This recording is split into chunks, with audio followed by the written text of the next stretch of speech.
La compile de l'actu sur Skyrock. Bon, alors, ils ont bouffé des crêpes. Une histoire de crêpes et ça les a mis à la une de l'actu. Comme quoi, tout peut arriver. On va filer dans la région des crêpes. Ah oui. En Bretagne, tout de suite. Numéro 3. À Erquy, dans les Côtes-d'Armor, une crêperie est poursuivie en justice. C'est très sérieux. Les voisins estiment que ça sent trop la crêpe.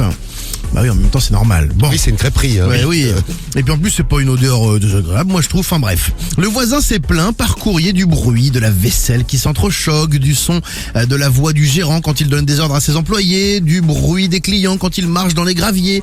Bon, un petit peu conciliant au départ, Marlène et Alex, les patrons de la crêperie, ont effectué des travaux pour essayer d'atténuer un petit peu les nuisances sonores et olfactives, causées par leur crêperie. Double vitrage partout, changement de hotte. Ils ont même dirigé la hotte autrement pour que la fumée parte dans l'autre sens. Bon, ça sert un peu à rien parce que ça dépend du vent. Bref, ils ont aussi démonté la cabane de jeu des enfants qui criaient trop. Rien n'a fonctionné. Le voisin veut vraiment leur casser les couilles, il n'y a pas d'autre mot.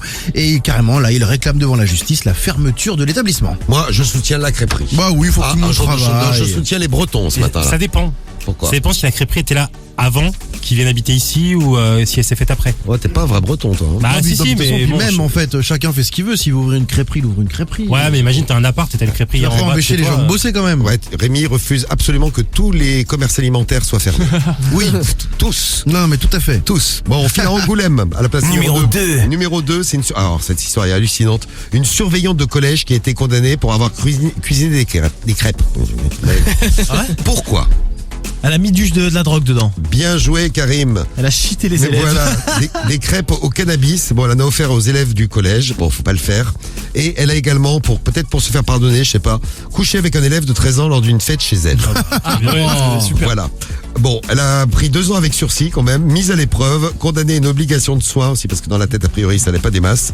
Elle a indemnisé la partie civile et interdiction d'exercer une activité en relation avec des mineurs pendant 5 ans. C'est les collégiens qui doivent être tristes. Bah oui. Eh oui, triste histoire de crêpes. Et à la place numéro 1. Numéro 1. On file aux States où les collégiens d'Angoulême peuvent s'estimer largement heureux d'avoir une petite crêpe au cannabis puisque aux États-Unis on fait carrément des petites crêpes au caca.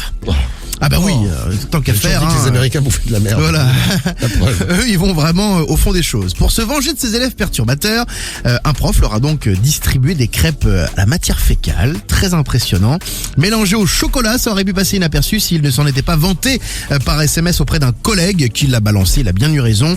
Il a nié les faits auprès de sa direction en disant mais non, c'était une blague, etc. Il y a eu des analyses de fait et en effet, il y avait du caca dans les crêpes. Crêpes au caca. Et donc, il a quand même été exclu de l'établissement. Heureusement, les élèves n'ont pas été malades. C'est marrant, vous avez laissé plein de messages sur les crêpes, il n'y avait pas les crêpes au caca dedans. Non. Pas vu. Merci Rémi pour cette belle compile de crêpes.